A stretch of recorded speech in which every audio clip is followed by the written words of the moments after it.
relaxation, genuineness. So is that what we'll be following in future? And she has that authenticity, I think, which resonates very strongly. And I think she's very She's not. It's not like the Truman Show where it's product placement all over the place. It's actually, she feels very genuine, which is good. Okay. One last question. Why are we promoting Auckland when New Zealand's overflowing with tourists? We want higher-end tourists, and maybe that's the American market we're after. Okay. Do you think we're getting them? Trickles. Probably not enough. Maybe Rachel's the one to She's get them the for answer. us. Yeah. I don't know what I can ask you about this, but it just seems to require mentioning. There's been another Putney Bridge arrest. A 50-year-old man this time, subsequently released. And this is a very strange case. It's the strange case of the woman on the Putney Street Bridge in London pushed into the path of an oncoming bus by a jogger running the other way. She very narrowly avoided death. And a BBC presenter asked his viewers what profession they thought the man would be in who had done this, and offered 3 choices, all pertaining to financial services. So police then arrested this millionaire banker, Eric Belquist, who was easily able to prove he was in the United States and never goes near Putney Street Bridge. He was dobbed in by a member of the public, taken away in handcuffs and went into hiding. And we don't know whether this new arrested man's any more guilty. So she was attended to by the bus's passengers. She had only minor injuries. And then the bus left, and she was still standing there, and her assailant ran past again the other way and ignored her. It's appalling, isn't it? Bizarre. Just bizarre. You wouldn't think it would be that hard to find him, because they have CCTV, and someone must know who that is. Seriously. Could be a case of Jack the Pusher. I don't know. If there's this new strange man who's a serial pusher, you might find he's doing it all over the place. He did it deliberately. Yeah, really. Ugh. Bizarre. It is a bizarre case. Doesn't give you entire faith in the police over there, does it? Not so much. Not really. Before we go, disturbing trends. People entering British courts. I'll leave a bit of time for Elvis. People entering British courts are being asked to sip from water bottles they bring in to prove it isn't acid. There's been this spate of acid attacks in London. Even baby bottles will be checked. Judges, lawyers, journalists also required to perform the sip tests. Is this paranoia when it's taken to that level, do you think? It is paranoia, but it's probably... I'd rather know that there's not acid than it is. Yeah, if I was going into a courtroom, really. I'd probably be quite happy. I don't really have an issue with it. Will that be on planes next? Yeah. Yeah. Well, you can't really take liquids onto planes, though, can you? Well, small ones. They're going to make me taste your shampoo. Taste my perfume. So you don't worry about all these restrictions encroaching on your life? Well, it's a courtroom. Yeah. It's not a, so a which restaurant. you won't be in very often. No. I feel like that should be a pretty safe place. And the US government, the tech sites are up in arms about this, demanding details of people who have visited an anti-Trump website. Department of Justice executing a search warrant on a California-based hosting provider. The allegation is the website was used to coordinate protests during the inauguration. So IP addresses of 1.3 million people. That is frightening. Shocking. Yeah. Orwellian. It really is. You know, it's frightening. Okay, so that is something that's encroaching that worries you. Yeah, definitely. Absolutely. Well, we got through a lot on the panel today. Thank you both so much. Mark, come back again, won't you? Would love to. Mark Knopf-Thomas and Nikki Bazant. Nice to see you again, Nikki. You too, Jim. Now, before we go, this doesn't sound like Elvis. No Elvis. It's not an Elvis song that I actually recognise, but we'll have to keep him in our hearts instead. Oh. Thanks, everybody, for your company today. We're back tomorrow with the panel and Checkpoint with John Campbell along shortly.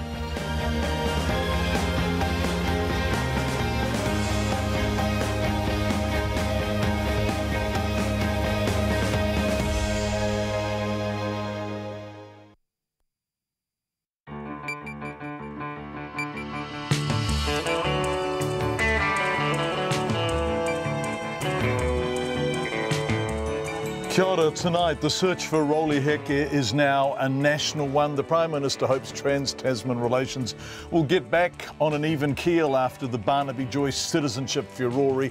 A Southern DHB patient who spent $37,000 of his own retirement savings on life-saving prostate cancer surgery tells us he felt like he had a death sentence hanging over his head while he waited for surgery in the public hospital. Conditions on 2 Invercargill dairy farms have been described as the worst examples of neglect that the Ministry of Primary Industries has investigated. The latest on Dunedin's water. Fletcher Building's profit slumps 80%. NZ Post takes the fast out of post and will go live to Winton, where a success for Todd Barclay will be appointed tonight. RNZ News at 5. Kia ora, good afternoon. Ko Katrina Bat in a ho. The search for the gunman on the run after a shootout with officers in Morrinsville is now nationwide. There's still no sign of Roly Hickey since Sunday morning when an officer was shot at after he pulled over a car on the outskirts of town. Other officers who arrived as backup exchanged fire with Hickey before running for their lives. The police now think he's no longer in Morrinsville and has contacts across New Zealand. They warn that Hickey has used violence against associates in the past, and they've repeated his mother's message to give himself up. Hickey's been at large for almost a year since he cut off his electronic monitoring bracelet last September. The Prime Minister, Bill English, says he doesn't want to let the Australian Foreign Minister's comments get in the way of a positive relationship between the two countries. The Australian Liberal Party's citizenship drama has spilled over into a trans-Tasman diplomatic spat. Here's our Deputy Political Editor, Chris Bramwell. Australia's Deputy Prime Minister discovered this week he holds New Zealand citizenship by descent, which is a breach of the country's constitution. It was then revealed an Australian Labor staff member contacted a New Zealand Labor MP who put parliamentary questions about dual citizenship rules. Julie Bishop has said she would find it very difficult to build trust with a New Zealand Labor-led government. Bill English says the Australian government has a majority of one, so it's understandable the way it acted, but he hopes relations get back on an even keel soon. Atuiti whare parimata, ko Chris Bramwell aho. A collapse in profits at Fletcher Building is being blamed on problems in the construction sector. Fletcher Building has just seen after-tax profit fall from $462 million to $94 million. The biggest loss, $292 million, came from the company's building division due to setbacks in the Christchurch Justice Development and Auckland's International Convention Centre.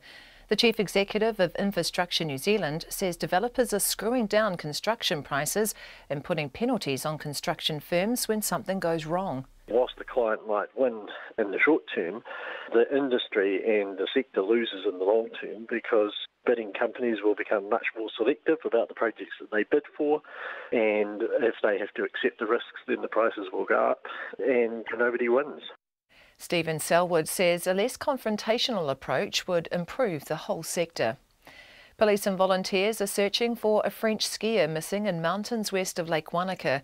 The 18-year-old was last seen on Monday morning when he left his car at the West Wanaka Station car park. Searchers are now looking for the man in the mountainous terrain between Mount Alta and Minaret Peaks. The police believe the skier is well equipped with winter gear, but are concerned about near-freezing temperatures expected tonight. The search will continue until sunset, when they'll assess whether to continue tomorrow. The disgraced Māori leader Ngā Tata Love has been granted parole and will be released from jail in October. At a High Court trial last year, Love was found to have used his influence as chair of the iwi organisation, the Wellington Tents Trust, to obtain property by deception. Developers paid $1.5 million to a company run by his partner Lorraine Skiffington, but most of the money was used to pay down a mortgage on the couple's home. Love was jailed for 2.5 years and the sentence was upheld earlier this year by the Court of Appeal. The American president's latest comments blaming both white supremacists and counter-demonstrators for deadly violence in Charlottesville at the weekend have sparked a barrage of outrage, including from within his own Republican Party. One woman died and several people were injured when a car was driven at speed into anti-racist protesters. The BBC's Nick Bryant reports. Just a day after condemning white supremacists in a statement read from an auto queue at the White House, Donald Trump reverted to his original stance on the deadly violence in Charlottesville. Both sides were to blame, the alt-left, as he put it, as well as the alt-right. Once again, there's been a howl of criticism of President Trump, not just from Democrats, but senior Republicans. We can't accept excuses for white supremacy and acts of domestic terrorism, said the Republican Senator Jeff Flake of Arizona. Nick Bryant in Washington. It's 5:04. In sport, former world champion and Commonwealth Games gold medalist Greg Henderson says he has no regrets about finally stepping off his bike and away from competitive cycling. The 5-time Tour de France rider, who's also been to 5 Olympics, will now move into coaching after announcing the weekend's Colorado Classic in the United States was his last competitive event. Henderson built a reputation as a strong lead-out rider, helping his professional teammate of several years, German sprinter Andre Greipel, to numerous stage wins on major tours. Henderson says it was a great way to bow out of the sport, helping his teammate Travis McCabe to victory in Colorado. I came from 10 back, I passed everybody and I put him on the front at 200 metres to go, which in cycling terms is a textbook lead out. It was just really nice to do that in my very last race at the age of 40 and still be able to pass everybody in that, that last 500 metres. I suffered, and then I did my job. Greg Henderson. The Silver Ferns will play England, Malawi, Wales, Scotland and Uganda in netball pool play at next year's Commonwealth Games on the Gold Coast. Australia, the top seeds and defending champions, have Jamaica, South Africa, Barbados, Fiji and Northern Ireland in their pool. The 2 top sides from each pool will contest the semi-finals. The Warriors hooker Nathaniel Roach has been ruled out of the side's National Rugby League match against South Sydney on Friday with a leg injury. Roach was due to again start at hooker ahead of Kiwis international Isaac Luke, who was on the interchange bench. That's the news. Tonight on Nights, our woman in Palestine, Fadwa Hodali, is on the line from Bethlehem. Simon Morris returns to At the Movies. And in episode 3 of Bang, Melody Thomas looks at the sex and sexuality of young adults, some of whom struggle to believe how anyone could possibly hook up before we had smartphones. If that throws any questions up for you, email the post-program discussion, nights@radionz.co.nz, and listen in with me, Brian Crump, after the news at 7 on RNZ National. Met Service weather through to midnight. Tomorrow, Northland and Coromandel, long fine spells, a few showers tomorrow, turning to rain in the afternoon or evening. Auckland to Kapiti, including Bay of Plenty in the central high country, a few showers turning to rain at times tomorrow. Gisborne, Hawke's Bay and Wairakapa, high cloud tomorrow with light rain in the afternoon or evening. Wellington, a few showers developing this evening, turning to rain tomorrow morning, clearing tomorrow evening. Northerlies reaching severe gale for a time tomorrow. Nelson and Marlborough, heavy rain developing overnight, clearing tomorrow afternoon. Bulla, Westland and Fiordland, a few showers turning to rain tonight with heavy and possibly thundery falls. Canterbury, mainly fine, however rain and northerly gales in the high country tomorrow morning. Otago and Southland, scattered showers from tonight, and the Chatham Islands cloudy and a period of rain this evening. It's 5:05 and you're listening to Checkpoint. Thank you very much indeed, Katrina Batten. Thank you for joining us, everyone. Coming up on the program, the latest on Barnaby Joyce, the non-Kiwi. If there were serious clinical events in the urology department at Dunedin Hospital, what redress do the patients who suffered them now have? Fletcher Building's profit gets demolished, Donald Trump doubles down, and much more. But we begin tonight in Hamilton, where the hunt for Morrinsville gunman Roly Hickey continues following his shootout with police in the early hours of Sunday morning. Now, Detective Superintendent Chris Page has just held a media conference a very short time ago, and he's announced the search has been extended nationwide. He said he believed the 36-year-old was no longer in Morrinsville and urged Hickey to give himself up. As revealed on Checkpoint last night, Hickey has been on the run from police since September of last year, when he cut off his electronic monitoring bracelet. Here is Detective Page speaking a short time ago. The search for Mr. Roly Hickey has been elevated to a national level, which I will oversee. What this does do is allow us to use the best possible resources to be able to coordinate nationally to obtain the custody of Roly. Very important that we get Roly safely and that he is taken into custody so that we can deal with the outstanding issues. The dilemma for us is that Roly is very well known in criminal circles and has a wide criminal network. Our sense is that Roly is no longer in the Morrinsville area, and this is what causes us to escalate this across the country as a national response. What worries us is that the criminals that are assisting Roly may not know that he is unpredictable and has in the past used violence against his associates. So whilst on one hand they may make themselves liable to criminal prosecution, on a more serious note, they may become victims of violence themselves, and it's their own safety that drives us to encourage them to come forward and let us know where Roly is. Recently we heard in the media from Roly's mum. It was good advice from Roly's mum. Give yourself up. It can't go on forever, and at some point it has to come to an end. To do so peacefully is the best solution for everybody. As the inquiry progresses, police are setting up an 0800 number for the public to make contact with us. Until that number is able to be published, they can be in touch with us via 111 or their local police station. The information will be treated with confidence, and it's really important for the public to understand that even if they think it's a small piece or an irrelevant piece of information, it might just be the tiny piece of jigsaw puzzle that we're looking for, that we're waiting for, that will help us bring this matter to a close. That was Detective Inspector Chris Page speaking in Hamilton about half an hour ago. The Prime Minister, Bill English, says he hopes relations between New Zealand and Australia will soon get back on an even keel after the Australia citizenship drama spilled over into a trans-Tasman diplomatic spat. Australian Foreign Minister Julie Bishop accused the Labor Party here of plotting to bring down the Turnbull government, declaring she may not be able to trust them if they win power next month. That was after Deputy Prime Minister Barnaby Joyce discovered he holds New Zealand citizenship by descent, which is a breach of Australia's constitution. It was then revealed an Australian Labor Party staff member contacted the New Zealand Labor MP Chris Hipkins, who put questions in Parliament about dual citizenship rules. Here is our Deputy Political Editor, Chris Bramwell. Julie Bishop launched an unprecedented attack on the New Zealand Labor Party, saying it was not only involved with the Barnaby Joyce citizenship controversy, but that it would have lasting trans-Tasman ramifications.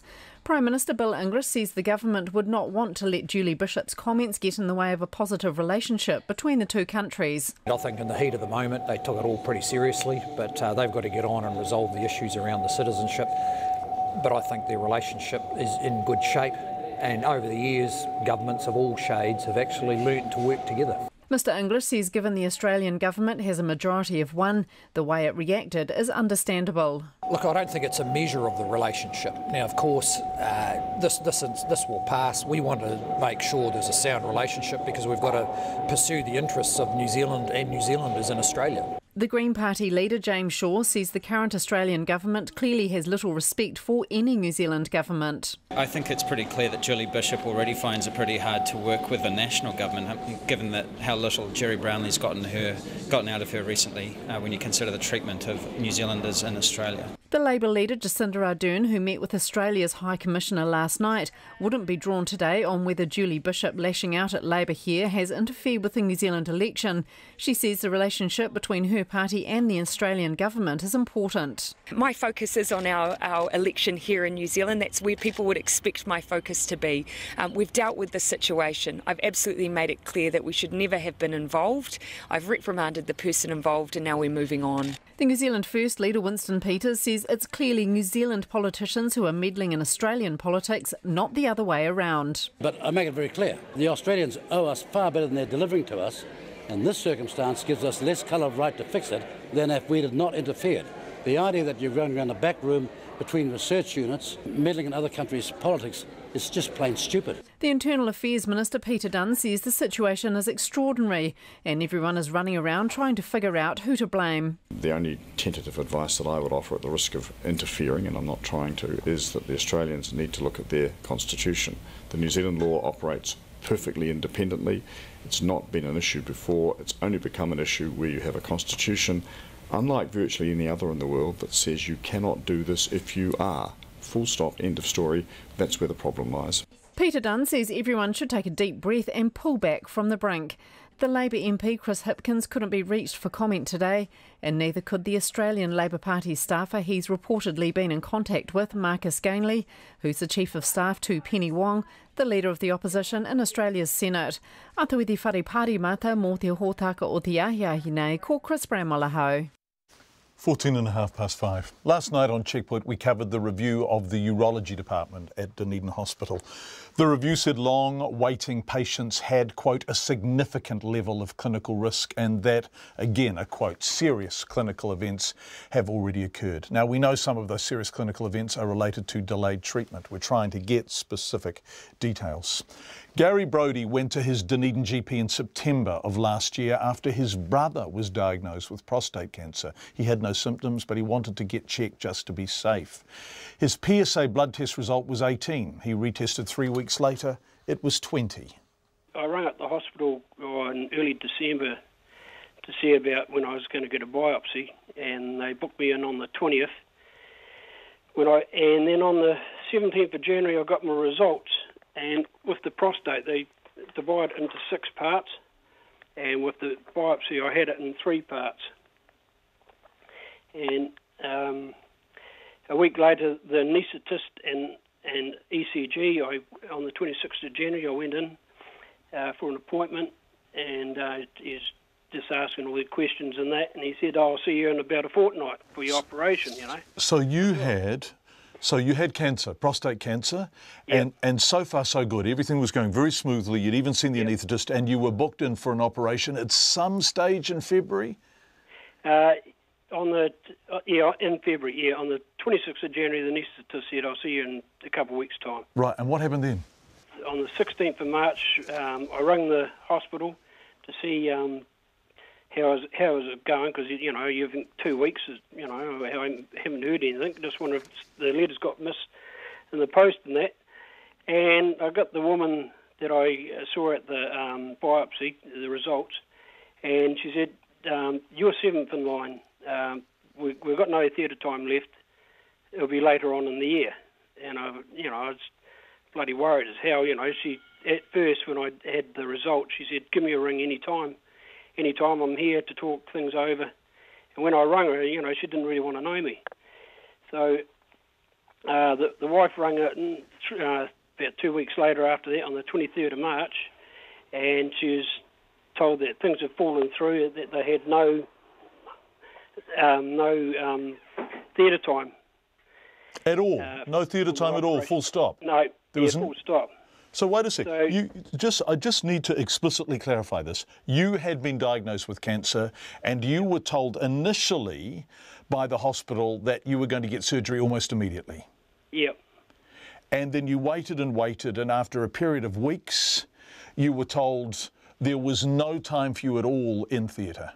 Yeah, in theatre. They had no theatre time. Then what happened? Then the wife got in contact with my doctor to see if we could go private, and he got onto the case straight away. Rang up Southern Hospital in Christchurch, and I was booked in for a fortnight after that. I had to pay for it all myself, which came to a sum of just on $37,000. And at that stage, fortunately, you were in the position to be able to do that, right? Because I did. I had insurance, health insurance, but about June last year, I decided not to do it because it was costing us $300 a month. So I cancelled it. Silly thing, you know. In hindsight, I wish I still had it, but you know, it's one of them things. So if you hadn't had that operation, would you still be waiting now, as far as you are aware, with prostate cancer for a response from the public hospital in Dunedin? I've rung the Dunedin Public Hospital 3 times because I've had different appointments. One for, they rang up and said early July, they said your prostate surgery is coming up. And I said, have you got a time, any dates? And, you know, and they said, no, we haven't. I can't give you a date. And I said, that's okay, because I had it out in 31st of March. Oh, we didn't know that. I said, well, you must have, because all my records went to Southern Cross from Dunedin Hospital. Then 2.5 weeks ago in the post, I received an appointment for my MRI for my prostate operation, and that's for on the 23rd of August. So I've been waiting since January to now, to the 23rd, for an MRI, and they still, you know, they hadn't taken me off the list, so just shows you what's happening down here. So you were diagnosed, your biopsy was on the 20th of December, you are going to get an MRI in August, and there is still no surgery date. No. And all of this is taking place incredibly slowly after you've had the surgery in private because you were able to pay for it. Yeah, that's right. And the hospital hasn't even registered the fact that, despite them providing your notes to the private hospital, that you've gone elsewhere. Yeah, gone elsewhere. Yeah. So what does this say about that department to you? Well, I honestly don't know. One thing I'm pleased about is I don't really need the MRI now, so I've made it for someone else to have my place. Which hopefully something's good come out of that, you know. If you hadn't had the money, and lots of people don't have, you know, $37,000, how old are you? No. I'm 63, you know. Yeah, right. So you're approaching retirement, right? And so you need the money to, touch wood, grow old with. So lots of people, if you hadn't had the money, what do you think would have happened to you? Well, I'd say I'd be gone within 5 years. I said to my doctor, you know, I said, you know, this is after the operation. I told him what would have happened to me, and he says, well, you wouldn't be here, Gary, in 5 years, you know. Your GP said that, or your surgeon? Yeah. Your GP? No, my GP, yeah. And they said to me at first, you know, the biopsy, it's only a slow-growing cancer, so don't worry about it. Well, I had it in 3 parts. That was in January. And on the operation on the 31st of March, it was just getting into the 5th part of my prostate. They divide it into 6. And so, you know, if anyone says it's a slow growing, I wouldn't listen to them. So it was moving through your prostate while you were waiting. Yeah. And you had diagnosis, you had biopsy, they had your notes, the anaesthetist had spoken to you, they knew that you had cancer, and you couldn't get a date in surgery and theatre? No, definitely not. With the weight, it felt as though I had a death sentence hanging over my head. Did it? Yeah, it really did. And what do you say now to people who are... And since we've started covering the story, it appears that the waiting list has fallen from 11 to 5, so 11 down to 5. Yeah, I just wonder if I'm number 5. What do you say to the people who are in the 5? Oh, I just feel sorry for them, you know. If they mucked me around, it can happen to anyone. You paid your taxes? You worked all your life and paid your taxes? Yeah, paid my taxes all my life, and you know, you think you come to a time that when you need a handout, and it's not there for you. Well, public care, it's public health, isn't it? Yeah, public health. And it wasn't there for you, and had you not been able to go private, you would be about to have your MRI. Yeah, yes. Are you upset about this? I am.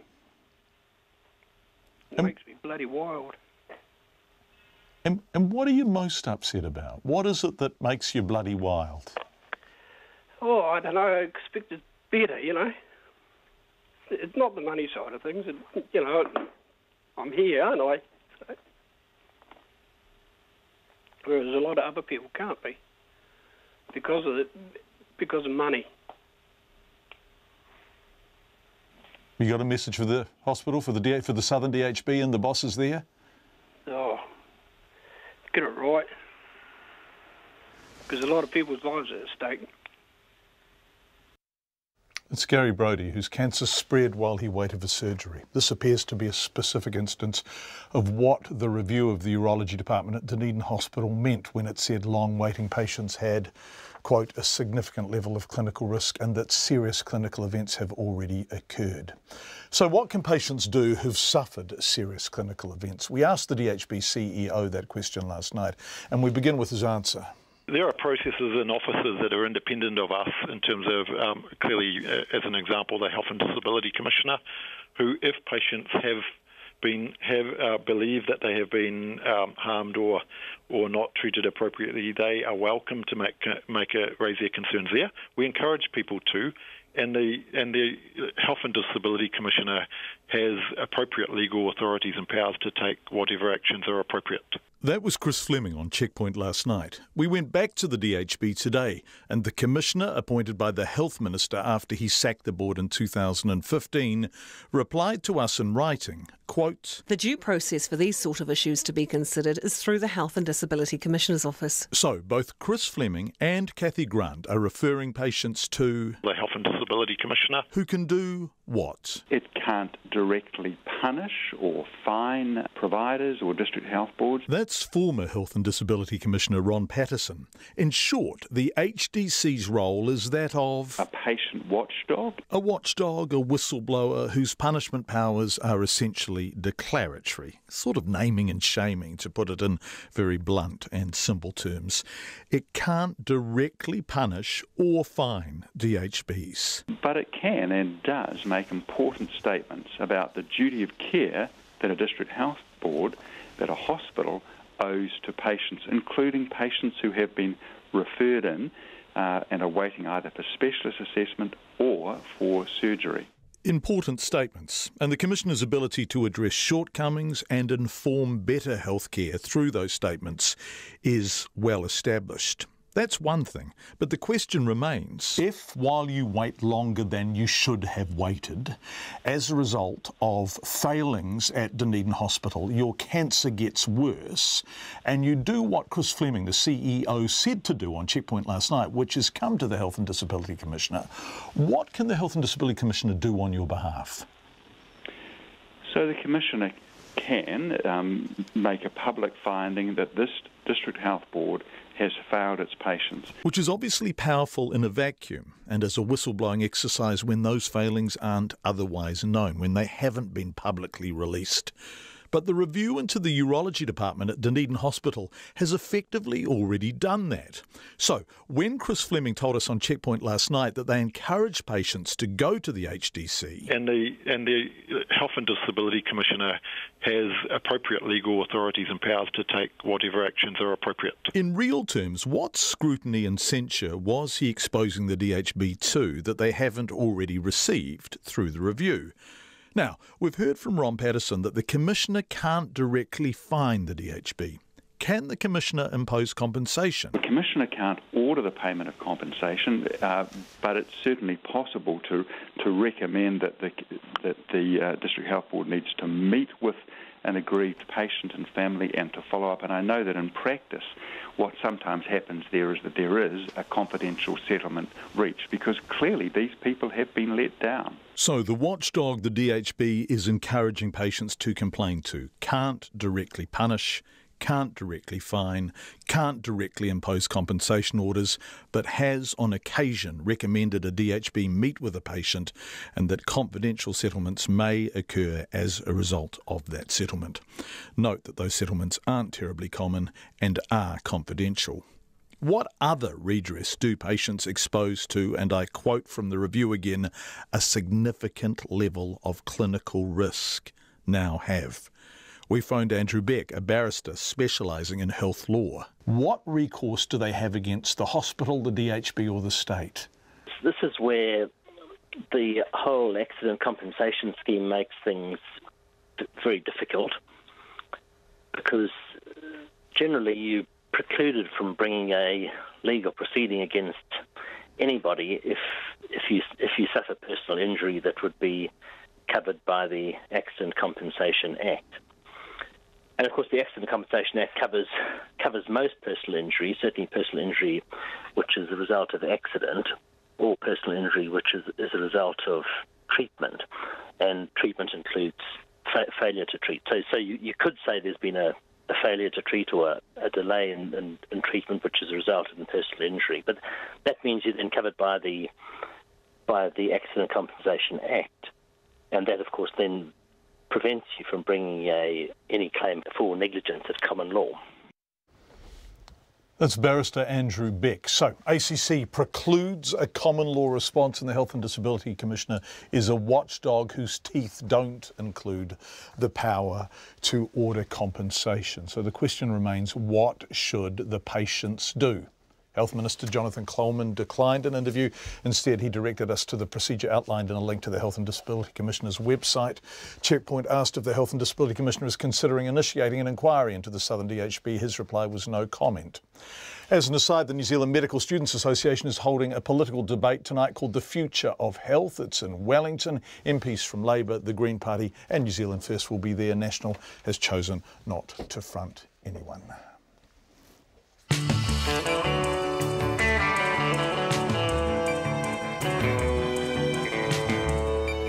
5:05, you're with Checkpoint on RNZ. Coming up on the programme, the latest on Dunedin's drinking water. The country's biggest building company reports an 80% drop in profit. We've got a report on this, and Nona is sitting beside me to discuss it in detail. US President Donald Trump sparks fresh outrage, blaming both sides for the weekend's violent and deadly clashes in Charlottesville. And a former Wellington sports coach who molested 6 boys in his care has been ordered to serve 11 months home detention. All of that coming up. But look at the time, Katrina Batten.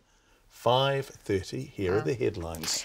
The search for the gunman on the run after a shootout with officers in Morrinsville is now nationwide. There's still no sign of Roly Hickey since Sunday morning when an officer was shot at after he pulled over a car on the outskirts of town. The police now think he's no longer in Morrinsville as he has contacts across New Zealand. The Prime Minister Bill English says he doesn't want to let the Australian Foreign Minister's comments get in the way of a positive relationship between the two countries. The Australian Liberal Party citizenship drama has spilled over into a trans-Tasman diplomatic spat. Julie Bishop has said she would find it very difficult to build trust with a New Zealand Labour-led government after revelations a New Zealand Labour MP helped raise the issue. Northern principals say almost 1,100 school students, mostly primary-aged, urgently need psychological help. 110 Te Tai Tokoro principals have identified 189 students with high-end behavioural needs. The Te Tai Tokoro Principals Association President Pat Newman says they're the students who are likely to be in fights, defending themselves, yelling abuse and are violent. Federated Farmers says the mistreatment of cows at 2 Southland farms is an embarrassment to the whole sector. Castle Rock Dairies Limited and 2 of its farm managers have been fined after 193 cows needed to be put down and 760 needed veterinary care. Federated Farmers Dairy Chair Chris Lewis says he was shocked at the treatment of the animals. Police and volunteers have been searching for a French skier missing in mountains west of Lake Wanaka. The 18-year-old was last seen on Monday morning when he left his car at the West Wanaka Station car park. Searchers believe the skier is well equipped with winter gear but are concerned about near freezing temperatures expected tonight. Those are the headlines. I'm back at 6 o'clock.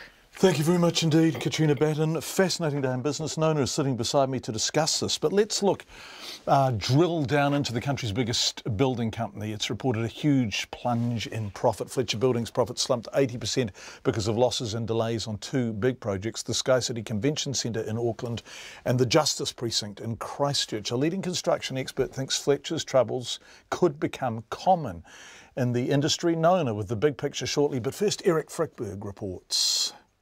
The construction boom should have been good for Fletcher Building, the country's dominant player.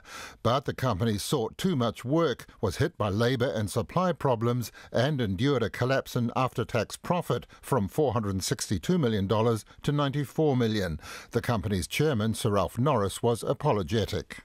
This is not a result we wanted. It's not the result that our shareholders wanted. And we absolutely take responsibility for where we are today. The profit slump had been signalled last month due to hefty losses and delays in the Christchurch Justice Precinct and in Auckland's International Convention Centre, which cost Chief Executive Mark Adamson his job. Fletcher Buildings and Interiors, or B&I division, lost $292 million, swamping profitable parts of the company like house building. The company's interim Chief Executive, Francisco Irazusta, was also contrite about the company's position. B&I has been managing a couple of large and complex projects during this past year, and to be honest, we have not managed those effectively. In a construction market that is capacity constrained and in shorter supply of labour, this has created delays, increased costs, and as a consequence, the losses we are sharing with you today. Fletcher Building built up a long pipeline of projects worth more than $3 billion. Some of those contracts were signed years ahead of time, leaving Fletcher's vulnerable to rising costs of materials, equipment and labour, and exposed to big financial penalties when things went wrong. Infrastructure New Zealand warns this isn't just a problem for Fletcher's, and its competitors are also vulnerable. Its chief executive, Stephen Selwood, says the way of constructing large buildings needs to change. The traditional procurement model has been to seek competitive bids, push them down to the least possible price, commit them to a fixed lump sum, and then circumstances change, capacity, resources are slim. All of the risk of that has been transferred to the contractor, and you can see the sort of impact that it's had on Fletcher. Fletcher's Sir Ralph Norris has a similar view and says that in future some construction projects simply won't attract a bidder at all. I would suspect that there are some. There's no doubt that all construction companies in New Zealand have had their margins compressed because of the demand for resources, things like scaffolding or whatever. You look at any part of the construction industry and there's been a significant uplift in cost. Stephen Selwood says developers, including the government that push building companies too hard, will pay a price in the long run. Whilst the client might win in the short term, the industry and the sector loses in the long term because bidding companies will become much more selective about the projects that they bid for, and if they have to accept the risks, then the prices will go up and nobody wins. Mr Selwood thinks other construction leaders will face similar turmoil unless something is done.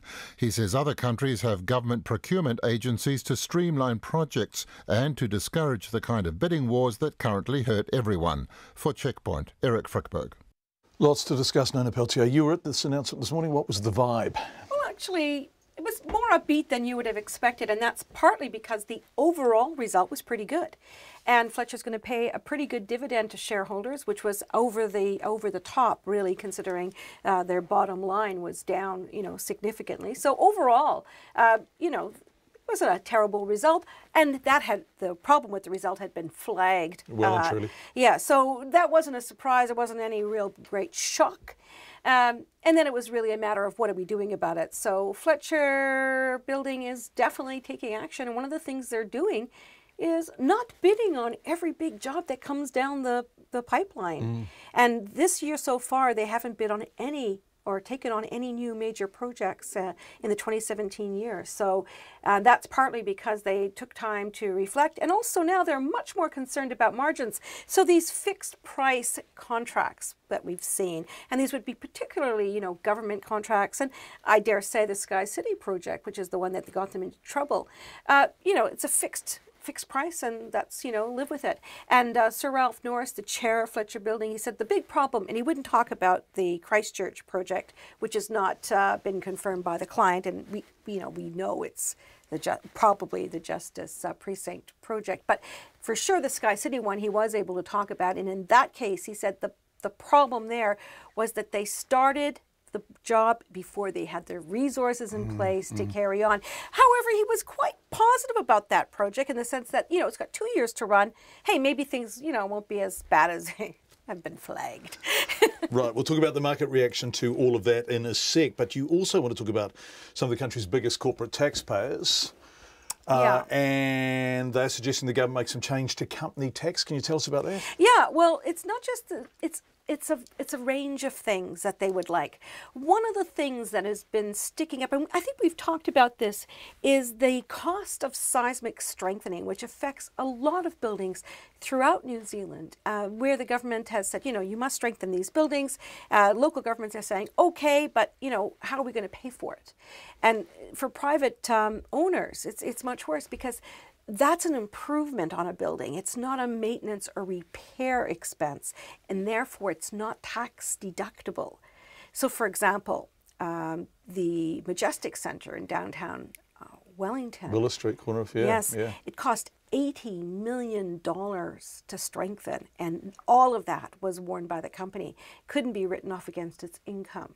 It's a lot of money. And that's not just that's just one example, but you could just take that and move it to, much smaller buildings. And, people who live in older buildings and they're condo owners or what have you, they're facing the same expense, and it isn't a tax deductible one.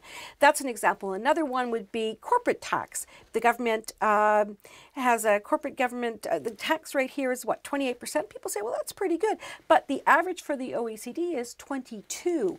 And, that's the idea that should be reviewed so that we become more internationally competitive. Those kinds of things are in their list of suggestions.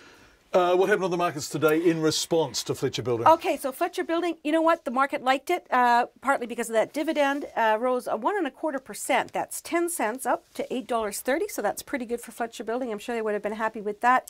The New Zealand dollar is steady after falling overnight. It fell because there was some stronger U.S. economic data, which put that interest rate hike back on the cards, so who knows. Anyways, the New Zealand dollar is steady at 72.3 U.S. cents, 92.3 Australian. And 56.2 pence. Nona Peltier in the Auckland studio, thank you. Cafes and bars in central Dunedin where a boil water notice has been imposed had to make a difficult call on whether or not to open today. Some businesses are upset they weren't contacted directly after untreated water was mistakenly let into the city's drinking water system. Thousands of people now have to boil tap water until at least Friday. And some are upset they weren't called directly and had to ring the Dunedin City Council themselves to find out what on earth was going on. Lydia Anderson reports.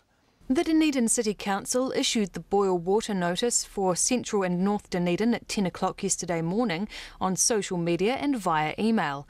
But for busy cafe workers, checking Facebook, Twitter or emails was the last thing on their minds on an otherwise normal busy day.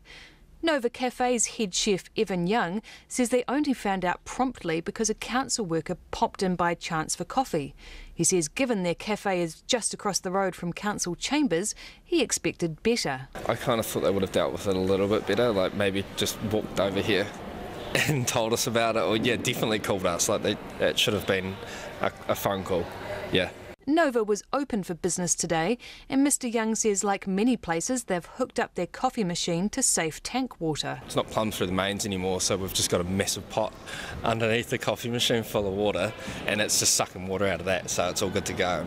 And we're making arrangements in the kitchens with what we can and can't prep at the moment. Another cafe owner, who didn't want to be named, didn't find out about the boil water notice until yesterday afternoon from one of his customers. He says he had no contact from the council, and when he rang its customer service centre for advice, was left confused by what he felt was unclear information over whether he could use his coffee machine. Further down Princes Street, the owner of the daily coffee company J.R. Dixon says he wasn't notified by the council but found out through his own networks quickly and rang the council himself. I was put on a calling list with the council. They rang me back at 5 o'clock yesterday, which meant that I jumped into action in regards to filling my tanks of water up and, been able to trade today. J.R. Dixon says he shut up shop yesterday but reopened today. I was quite happy to have the afternoon off, to be honest. Look, it's all part of it, really, when just like most things, when you're dealing with Ministry of Primary Industries and, health and safety regulations, you have to abide by those things. But the owner of the crack bar in the Octagon, Claire Grenfell, who's several doors down from Nova Cafe, had direct contact from the council straight away. We did get an in-person phone call, which I was quite impressed with because there was a couple of things that it highlighted. Like I thought our coffee machine would have been fine, but then obviously being informed that obviously the coffee machine doesn't boil water, it just holds it at a very hot temperature, therefore we needed to drain our coffee machine. And little things like that. So that was quite good because we could talk through the scenarios of what we could and couldn't do. Some cafes chose not to open today because they couldn't connect their coffee machines to tank water, but Ms Grenfell says the Crack and their Cafe Thistle next door are open. The coffee machine doesn't work there, but luckily the girls and the guys can run over to the Crack and we can make our coffees on our coffee machine here. So we are open as per normal, really. We have to be super careful with the food, but it's really handy having the tanker in the middle of the Octagon to get top-up water, and obviously we've got pots and pots of water in the kitchen boiling for any produce or anything like that. So we're just having to be super vigilant. A council spokesman told RNZ News that staff rang a list of business numbers yesterday and it wasn't immediately clear why some were missed. At lunchtime today, they began descending on businesses and houses in the affected area to issue them in person with boil water notices. The warning covers the central city from the town belt to the harbour and the suburbs of North Dunedin, Leith Valley, Woodhowe and the Warehouse precinct. In Dunedin for Checkpoint, Lydia Anderson. The comments were unexpected and unscripted. US President Donald Trump has sparked fresh outrage by blaming both sides for the weekend's violent and deadly clashes between white supremacist groups and anti-racism protesters in Charlottesville, Virginia. It came just a day after he gave into pressure and, reading from an auto cue, condemned the white supremacist and neo-Nazi groups involved. The BBC's David Willis with this report. He was scheduled to make a statement about infrastructure, only to veer wildly off message and revert to his original assessment of the cause of Saturday's violence. I think there's blame on both sides. You look at both sides. I think there's blame on both sides, and I have no doubt about it, and you don't have any doubt about it either. And if you reported it accurately, you would say. Condemned originally for failing to apportion blame for the violence, which left one person dead and more than 30 others injured, the president took to the White House on Monday to denounce racism and the white supremacist groups that organised this rally. A carefully worded statement which briefly served to cool the embers of outrage, only for the president himself to reignite them 24 hours later. You had a group on one side that was bad, and you had a group on the other side that was also very violent. And nobody wants to say that, but I'll say it right now.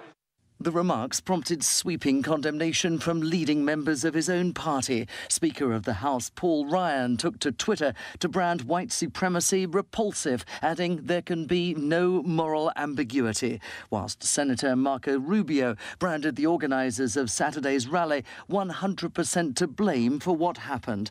And Virginia's Governor Terry McAuliffe, a Democrat, said in a statement that leaders from every corner of this nation have denounced these people and their acts, and the American people need the same from their president. One notable source of support, however, came from David Duke, the former leader of the Ku Klux Klan, who applauded the president for telling what he called the truth about Charlottesville. Saturday's protest was prompted by plans to remove a statue to the Confederate General Robert E. Lee and grouping him with founding presidents who he said had also owned slaves. President Trump wondered what would be next. I noticed that Stonewall Jackson's coming down. I wonder, is it George Washington next week, and is it Thomas Jefferson the week after? You know, you really do have to ask yourself, where does it stop? With police forces around the country bracing for similar protests to the one in Charlottesville, there's concern his latest remarks might serve to embolden certain elements at those protests. The BBC's David Willis reporting from Washington. A former Wellington sports coach who molested 6 boys in his care has been ordered to serve 11 months home detention. The 75-year-old, whose name remains suppressed pending an appeal, will also be placed on the child sex offender register for 8 years. He was sentenced today in the Wellington District Court on 18 charges of indecent assault relating to offending which spanned 16 years from 1979. Anne-Marie May was in court. The man coached the boys, who were aged between 12 and 17, at his home and elsewhere, and also took them away to tournaments. Sometimes he plied them with alcohol before fondling and cuddling them. He also touched their legs under the guise of helping them warm up their muscles, but used those opportunities to look up their shorts for his own sexual satisfaction. Judge Ian Mills said the offending represented a significant breach of trust. You're in a position of responsibility, and at times you were a caregiver to these boys, and you had the utter trust of their parents to take them away. The boys were vulnerable because of their age, because of their immaturity. They were captive effectively and under your control. One of the man's victims read a statement to the court outlining the ongoing effects the coach's offending had on him, including alcoholism and financial and psychological problems. Another victim recalled that older boys at the sports club would take younger players aside, particularly boys who appeared vulnerable, to warn them about the coach. He said he doubted that parents even questioned the man's behaviour. Defence lawyer Brett Crowley said his client believed he was homosexual at a time when that was unlawful, and he offended against the children because he couldn't enjoy any other sort of sex life. However, he said his client had decided many years ago that his actions were causing harm and had to stop, and he had continued coaching into the early 2000s with no further offending. Judge Mill questioned the coach's remorse, saying the man had told a probation officer he believed the victims had exaggerated what happened. He said the man's offending was extensive and there were several aggravating features to it. There is an element of grooming involved, and in having read the victim impact statements and heard those statements again today, I am quite satisfied that the boys were groomed, as they appeared to be both vulnerable and susceptible at the time. The detective who led the investigation, Lyndon McGoffrin, was pleased with the home detention sentence. Sentence is a deterrent. It provides reassurance and gives the victims closure. I'd like to commend their bravery and courageousness in coming forward after all these years. It's good to get a result for them. Mr McGoffrin is encouraging anyone else who might have been abused in similar circumstances to contact the police. The defendant's continuing name suppression prevents publication of details relating to the sport he coached. In Wellington for Checkpoint, Anne-Marie May. Conditions on two Invercargill dairy farms have been described as catastrophic, and the worst examples of neglect the Ministry of Primary Industries has investigated. Federated Farmers says it's gobsmacked at the treatment of the dairy cows, which led to 193 cows being euthanised, and it says the case is an embarrassment to the industry.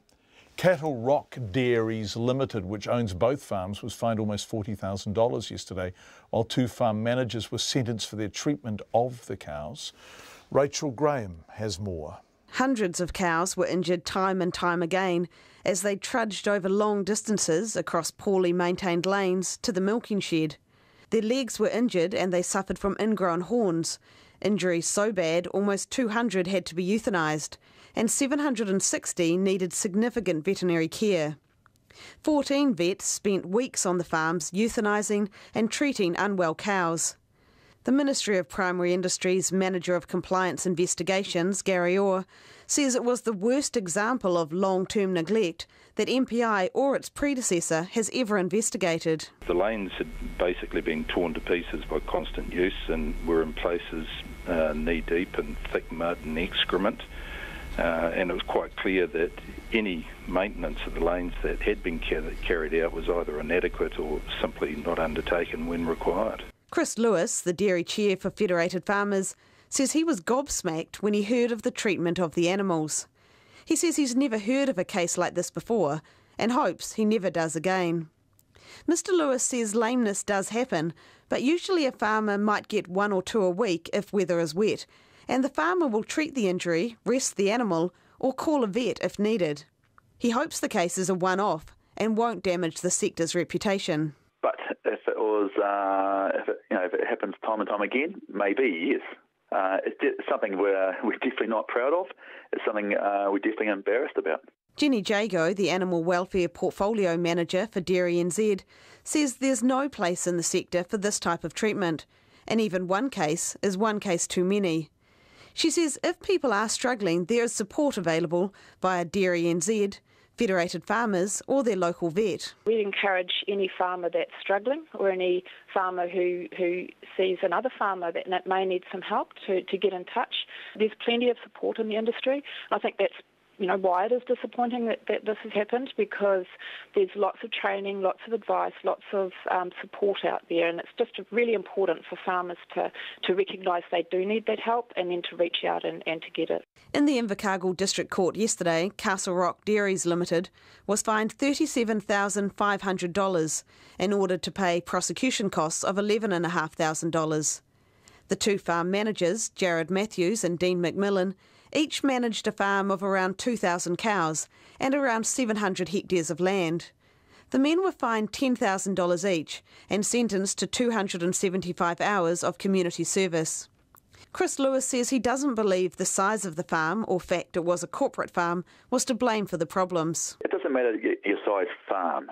Farmers know right from wrong.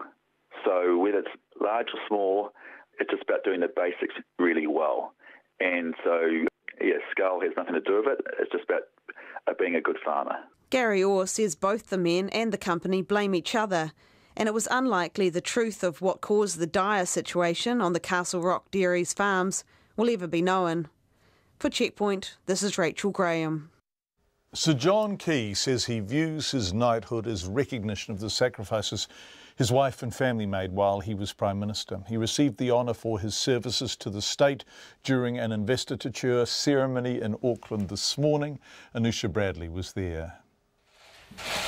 Rise, Sir John.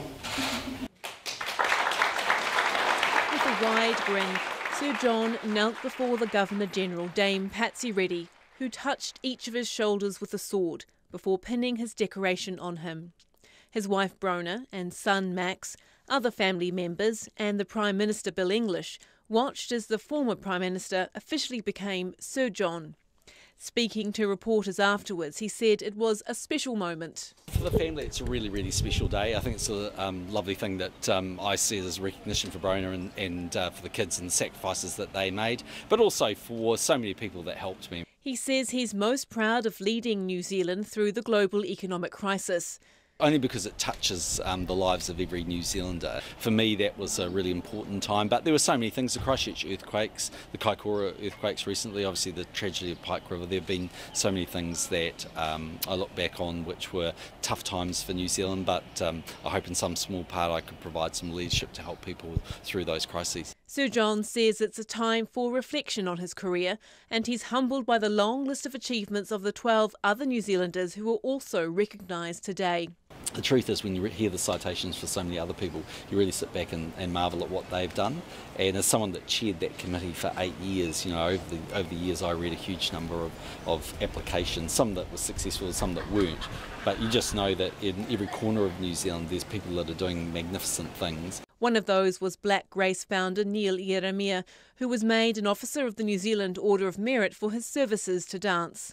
It feels strange, actually. I didn't think I'd feel this emotional about it, but yeah, I was actually supposed to attend last year's investiture, but I couldn't get there in the end and joined on to this group this year. So I've had a little while to think about it, but it's still it's very moving. My parents are here, so I'm really excited for them.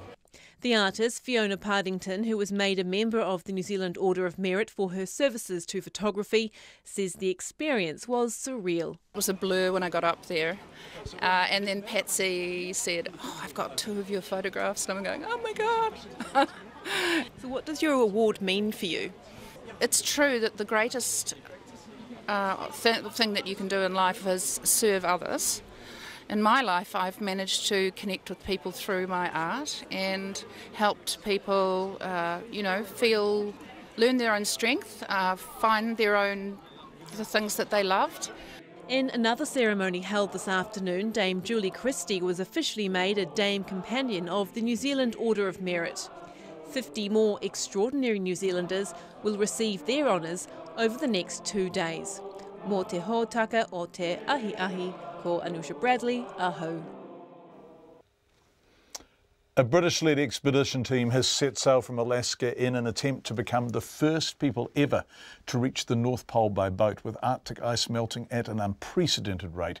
Previously inaccessible waters are opening up. That means it could now be possible to sail the entire 5,500 km journey for the first time in human history, and raises the prospect of commercial shipping. The BBC's Rebecca Morell has this report. Setting off into uncharted Arctic waters, a pair of yachts attempting a first, sailing all the way to the North Pole. A crew of 10 and Dog Fukimi have just departed from Alaska. Led by British explorer Pen Hadow, they have a 3,500-mile voyage ahead. For the first time in human history, possibly for the first time in 130,000 years, it is now possible to sail ships into this sea area. It's the rapidly warming conditions in the Arctic that have made this expedition even possible. A large-scale analysis from the US Polar Science Centre estimates that from the late 1970s, half of the volume of sea ice has been lost. It means that once inaccessible waters are opening up, and researchers say this could lead to significant changes, especially for commercial shipping routes. North Pole is here. And what we're seeing in this map... At Reading University, scientists say that instead of having to sail around the frozen pole, ships will have a new shortcut. At the moment, we're seeing a few experimental voyages through the Arctic. And in future, as the ice continues to melt, the possibility of having more commercial ships travelling through the region will only increase. And ice-strengthened ships may well be able to go right over the pole by the middle of the century. The team do not know how far north they'll get, but this expedition into the unknown may be the start of a new era of Arctic voyages.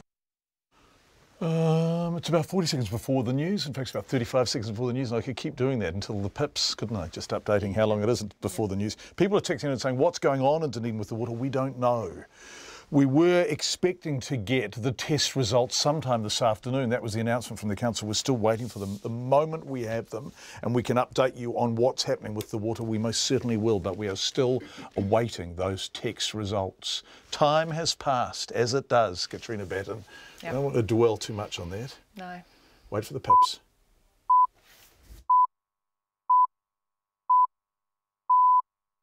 RNZ News at 6. Ngā mihi nui, good evening, ko Katrina Batten aho. The search for the gunman on the run is now nationwide, 4 days after a shootout with police in Morrinsville. There's still no sign of Roly Hickey since Sunday morning when officers were shot at on the outskirts of town.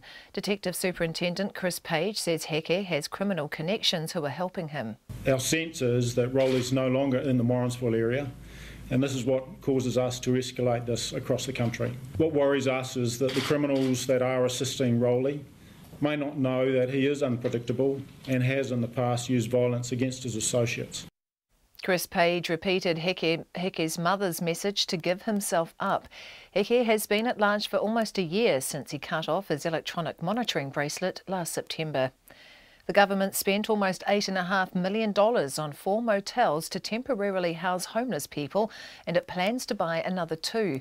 The Labour Party says the government's paid more than twice the price, with each purchase exceeding double the most recent QV valuations. It says it's irresponsible to spend those sums while at the same time selling off state homes.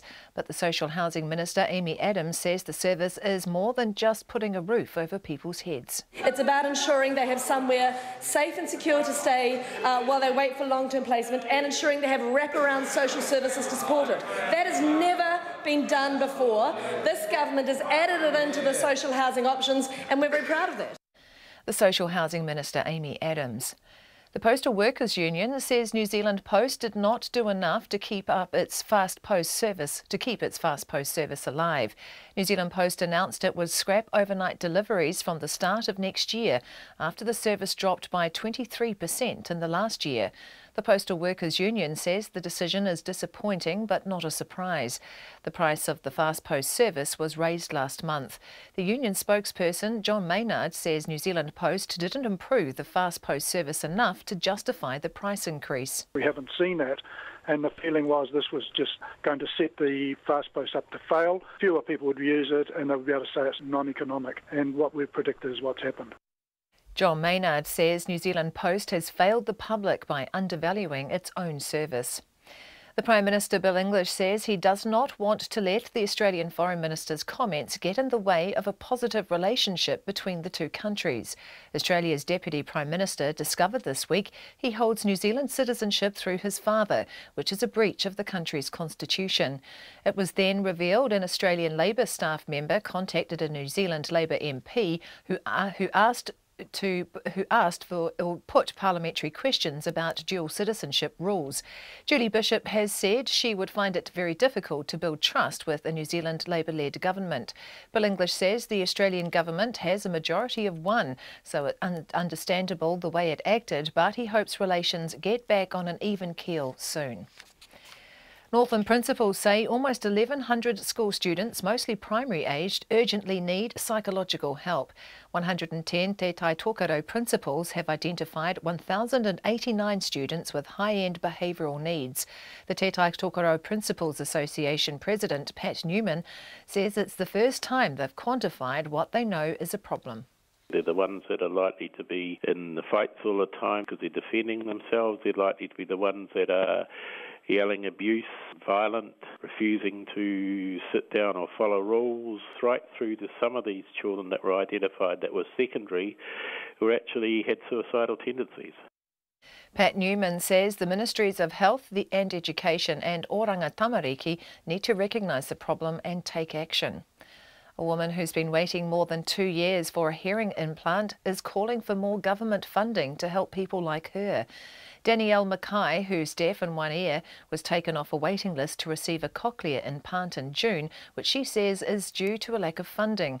Ms Mackay delivered a 26,000-strong petition to Deaf Green MP Mojo Mathers in Parliament today, urging the government to do more. Yes We Care NZ, a health funding coalition, has been supporting Ms Mackay. The group wants the government to clear the cochlear implant surgery backlog and give everyone an implant who needs one. The British actor Daniel Craig has confirmed he'll return as 007 in the next James Bond movie. Craig confirmed the news during his appearance on The Late Show with Stephen Colbert in the US. After his last film, Spectre, he indicated he had no intention of returning to the role, but he says this Bond film will definitely be his last. It's 6:05. In sport, despite not having played for 3 months, Wallabies playmaker Kurtley Beale has declared himself ready for Saturday night's Bledisloe Cup match against the All Blacks. He hasn't played since suffering a hamstring injury while playing for English club Wasps, but Beale's confident he's fit and ready to go, should he be named at second five for what would be his first test for Australia since the 2015 Rugby World Cup final loss to the All Blacks. Since that match, the Wallabies have a poor record, winning of only 8 of the last 18 tests they've played. The former world champion and Commonwealth Games gold medalist Greg Henderson has announced his retirement from cycling. The 40-year-old made the announcement on his website, saying the recent Colorado Classic event was his last. Stephen Hewson reports. Greg Henderson competed in cycling's top flight event, the Tour de France, 5 times. He won a gold medal in the scratch race at the World Track Champs in Melbourne in 2004 and a gold medal at the 2002 Commonwealth Games in Manchester in the points race. He also picked up 3 other Commonwealth Games bronze medals at other stages of his career. On the professional tour, he won a stage on the 2009 Vuelta a España and had a strong reputation as a lead-out rider, helping his Lotto Soudal teammate, German sprinter Andre Greipel, to numerous stage wins in his career. Henderson says he now intends taking up a coaching career. This is Stephen Hewson. Liverpool will take a 1-goal advantage back to Anfield for the second leg of their Champions League football playoff tie with the German club Hoffenheim after a 2-1 away win put them on the brink of group stage place. That's the news. New Zealanders causing trouble in Australian politics. How many other foreign governments or foreign political parties in other countries has the Labor Party been colluding with to try and undermine the sovereignty of the Australian government? How will New Zealand Labor react? If Jacinda Ardern and Chris Hipkins want to behave like the Chapel brothers with a bit of arm-round bowling, I'm not for it. Playing a straight bat. Guyan Aspinall and Susie Ferguson, Morning Reports, weekdays from 6.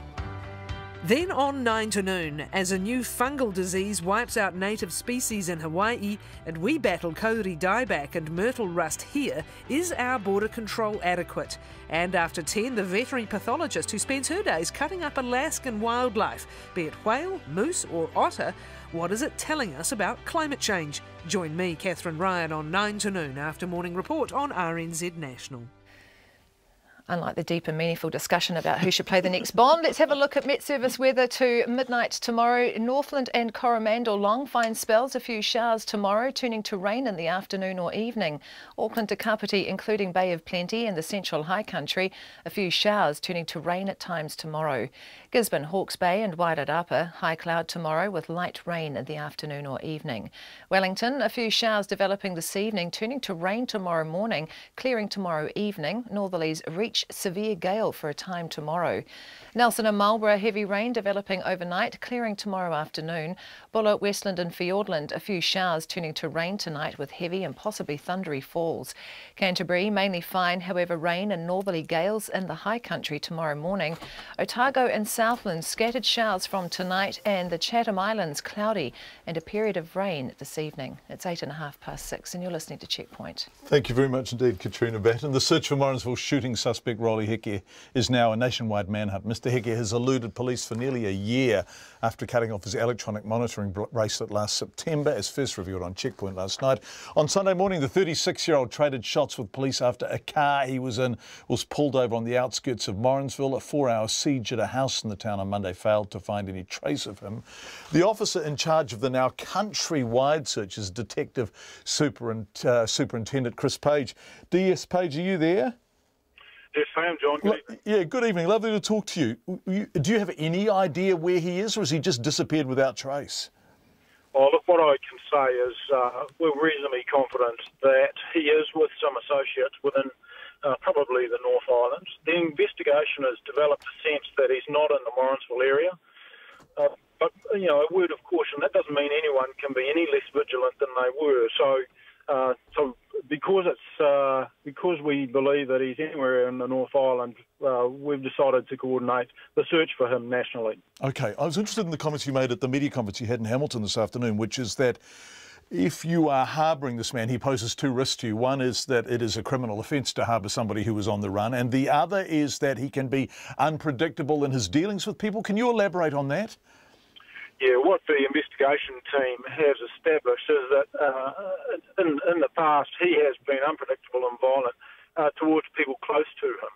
So, given that he may well consider himself under siege or at a high level of attention, and he is a high level of attention, he may be at an elevated risk of unpredictability. So people around him need to be careful on two counts, as I say. One, about their own personal safety, and it's important that we end this without anyone else getting hurt. That's really important. That's the primary goal here.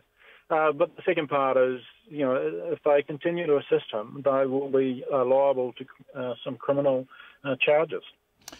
He's been on the run since he cut off his electronic monitoring bracelet in September of last year. Have you any idea where he's been in that time? Have you been speaking to people who say, yes, he was here in February or whatever? Well, the inquiry team will continue to develop that picture, and I think it's reflective of many of these cases that we've dealt with in the past. Our experience is that, once they become a really high-profile person and risk in their own right, people will feel much more comfortable coming forward. And, of course, when they do come forward, we treat that information confidentially, so we encourage people to do that on this occasion. OK. What bracelet was he wearing last September? Do you know? Look, I don't know the detail about that, but, it's suffice to say he was wearing a bracelet and he took it off and took off. So for us, that's an elevated risk, and we spent some time trying to find them, and included in that was getting them onto the Police 10-7 program. But OK, so that was Police 10-7 was March. So you actually did look for him in the period after the bracelet came off.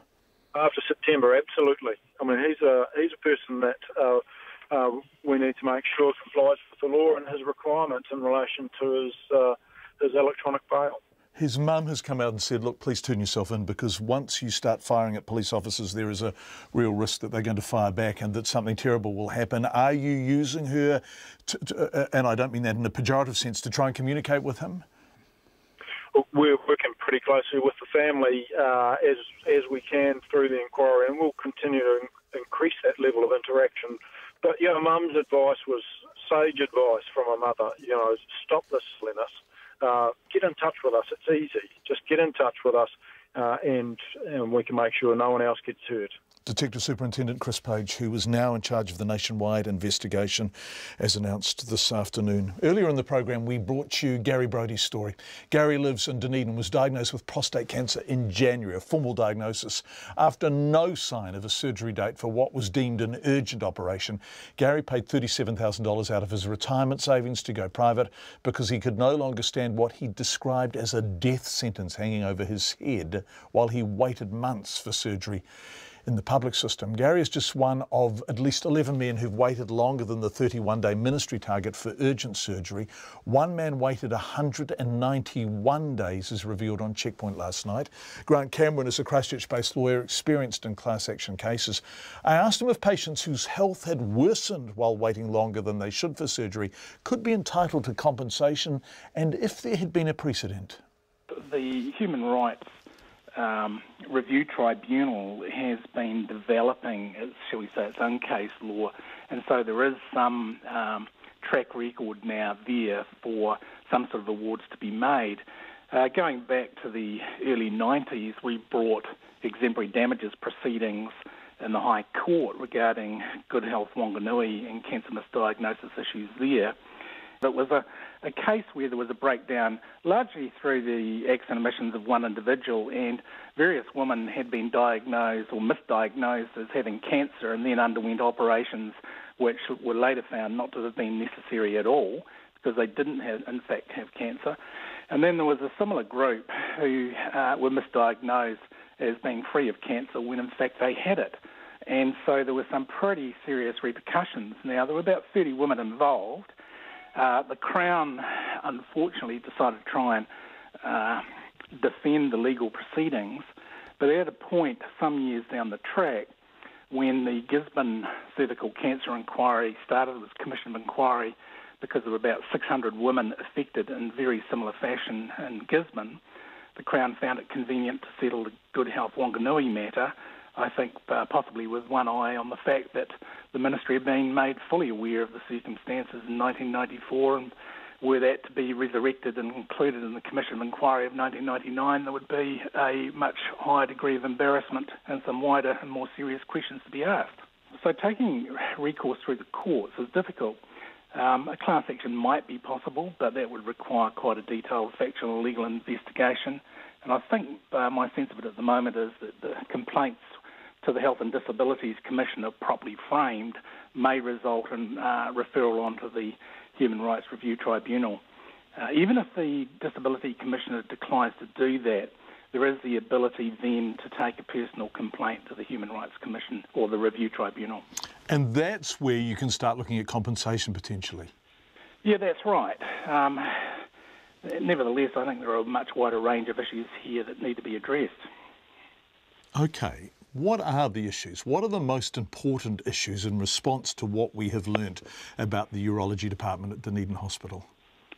Well, I think victims of these sorts of incidents or disasters, if you will, really are looking at prevention. I mean, it's one thing to be a victim of a breakdown in some sort of process, but we need to prevent this. So the only way to do that is to have full transparency as to what took place, all the facts out in the open, and then sensible decisions can be made so effectively it doesn't happen again.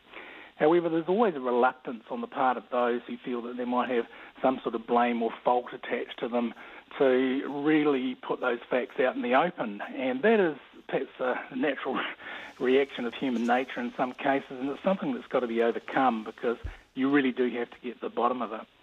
The other issue which we often find with these things is that people really want something in the nature of an apology, or failing that, at least an official recognition that they failed to follow best practice in the circumstances. From what I've read about the situation, it seems that the DHB may well be around about that point at this stage.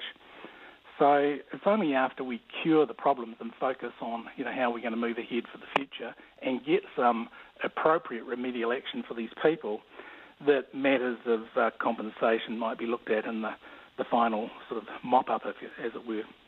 If somebody approached you with history of taking class actions and taking such cases, would you look at this? We would certainly be interested to look at the factual matrix, as it were, consider what the legal options are. I think the important thing for the people affected here, they have to act in a unified fashion, and indeed they may get a lot further more quickly, almost as a lobby group, than they will by threatening pursuit of legal rights against the Crown, etc. If forced to, legal redress might be a matter of last course, but really it should be a matter of last resort. That's Grant Cameron, a lawyer based in Christchurch. Of course, the National Party chooses its successor to the disgraced MP Todd Barclay tonight. Parliament's youngest MP withdrew as Nationals candidate for the Clutha Southland electorate 2 months ago after he confirmed allegations he made secret recordings of his electorate secretary.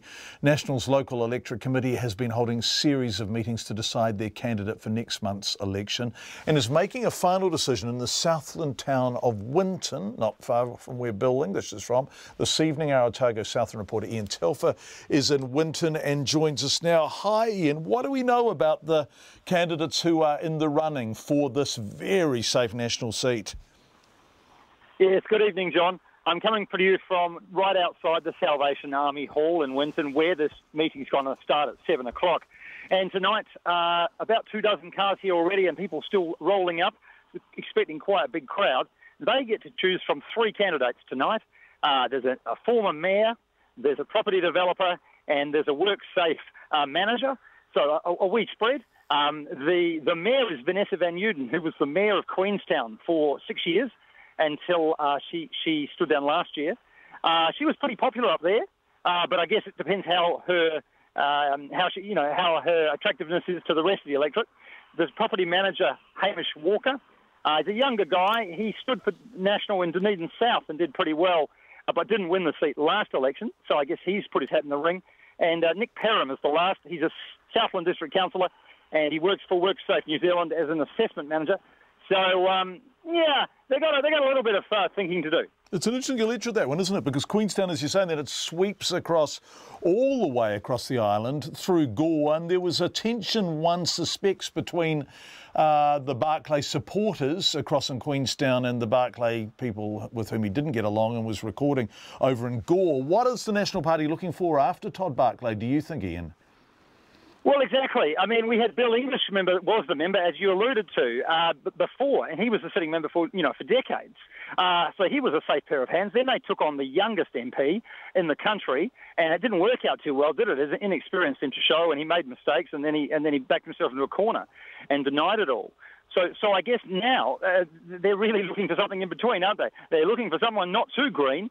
They're looking for someone who has the ability to carry this seat for a long time. But here's another thing. They've only got 5 weeks before the election, don't they? So they have to find someone who's a seasoned campaigner. And it's for that reason, I think, that Vanessa Van Uden might be the front-runner, because she's been a mayor. She's been a proven mayor. She's been a proven mayor for 2 terms and won and stood down on her own terms. On the other hand, Hamish Walker came in and he had to do exactly this. He had a short campaign, and he did raise the stakes of National in South Dunedin in the last election. So either of them, I guess, probably looking strong, and probably the mayor with a front run. Thank you very much, Ian Telford. Just before you go, this is a safe seat. So whoever gets the nomination in the next couple of hours is heading to Wellington, aren't they? Well, I would say so. It's one of the safest seats in the country, isn't it? And so, yes, I mean, people joke here that, if the National Party put up the sheep statue from Gore, it would win. So, possibly, it's a lovely statue. Likely, John. It's a lovely statue, Ian Telfer. Thank you. It is a nice statue. And obviously this will be covered. Whoever gets the nod will be covered at length on Morning Report tomorrow. Lots of feedback coming in on the Southern DHB. Given the substandard service that the Southern DHB has been providing for the public residents in the Clutha Southland electorate for several years, one might suggest that Todd Barclay might have been better spending his time looking after them, says Bill. ACC should fund the operations the SDHB is unable to perform. This would prevent further harm rather than waiting for someone to be increasingly incapacitated. This is an outrageous situation. Lots of people saying stuff along the lines of the fact that this is, well, the opinion that this is outrageous. Thank you for your feedback and thank you for listening. 6:22. Orthopaedic surgeons say access to non-urgent hip and knee replacement surgery will become even tougher unless immediate action is taken. They want a task force set up to plan ways to boost non-urgent surgery in public hospitals. Remember that general list in Dunedin, those surgeons get 1 day a fortnight. Well, looking broader throughout the country, the Health Minister has ruled it out, saying more is already being done. Our health correspondent Karen Brown has more. Access to elective or non-urgent hip and knee replacement surgery is the top priority for lobby group Grey Power this election. The chair of its Health National Advisory Group, Jo Miller, says she is constantly hearing about people who can't get onto a waiting list or get a referral to see an orthopaedic surgeon. When you hear of people who can't no longer go in a walking group that we belong to, or they can't walk their dog anymore, and just even to walk down to the shops and do a bit of shopping. Those sort of things, they're impacting on their lives. The Orthopaedic Association president, Tauranga surgeon Richard Cadell, says many people are refused specialist assessments and surgery under government policies that require hospitals to focus on the most urgent cases where surgery can be done within 4 months. We know in some centres it's up to 30% don't get on. We know, I think in our regions, about 20% don't get seen, and then those that have a first specialist assessment and then get assessed for surgery, there's probably between 15 and 20% that don't get on. But the majority of those are re-referred and then get reassessed. The Health Ministry can't provide complete and reliable information on the number of people being refused access to a first specialist assessment or treatment. It also can't confirm the surgeon's claim that the overall rate being declined is 16%. But it says that 25,000 hip and knee elective operations were done last year, up almost 38% since 2008.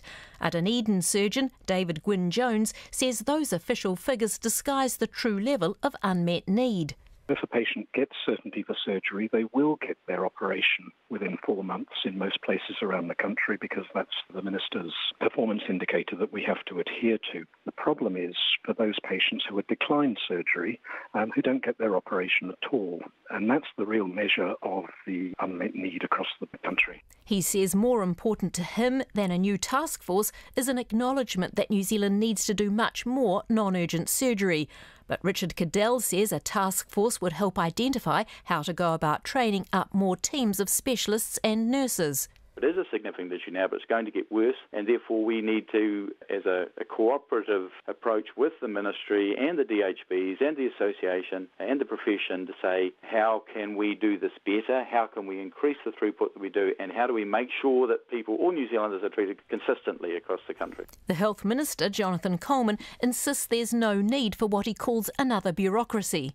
There continues to be more to do, but I don't think a new bureaucratic structure which focuses on, diagnosis of the overall problem is actually going to get more people their operations. Grey Power, meanwhile, says even if a task force was set up, there probably wouldn't be enough money to implement its recommendations anyway. For Checkpoint, Karen Brown. Coming up to 6:26. If you don't use it, you lose it. Fast Post will be scrapped from the start of next year after NZ Post revealed the service had dropped by nearly a quarter during the past year. NZ Post says it hopes an increase in parcel deliveries will mean staff can be redeployed. But as Jacob McSweeney reports, the union representing many staff isn't happy at all.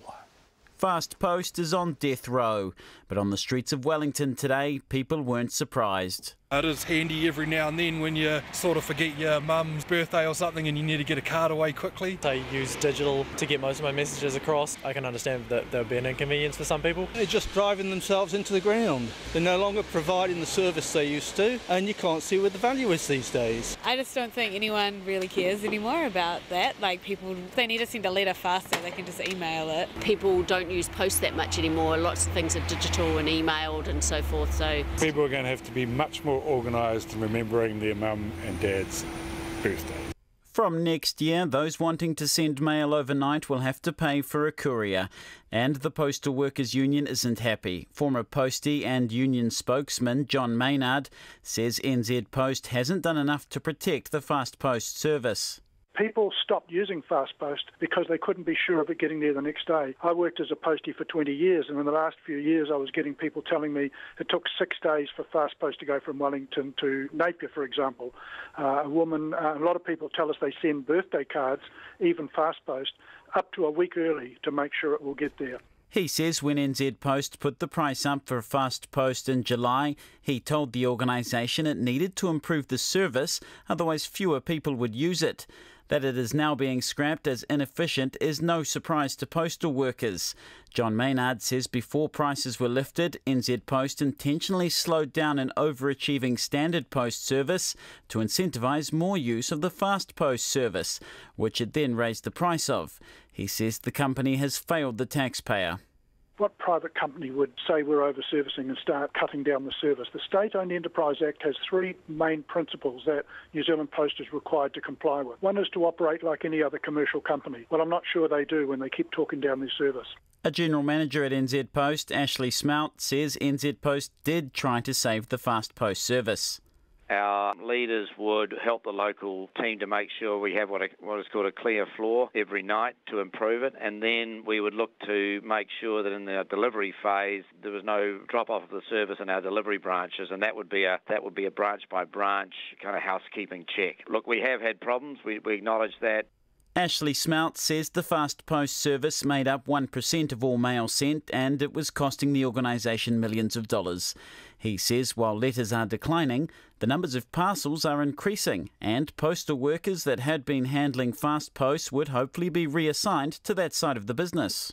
There will be less people required in the mail, and this is part of the overall change in our business. Less people required in the mail business, more people required in the parcel business, and we would aim that there'd be no job losses as a result. Ashley Smout says about 80 to 90 people of its 1,500 workers were delivering fast post. He says a new priority mail service for businesses will be available between Auckland, Wellington and Christchurch. For Checkpoint, Core Jacob McSweeney, aho.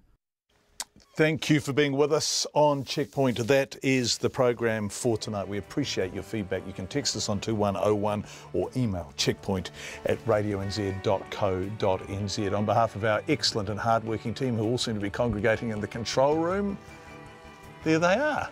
Goodness gracious me, it's been lovely having your company. We will be back tomorrow night at 5. Until then, on behalf of us all, ka kite anō and a very good evening indeed.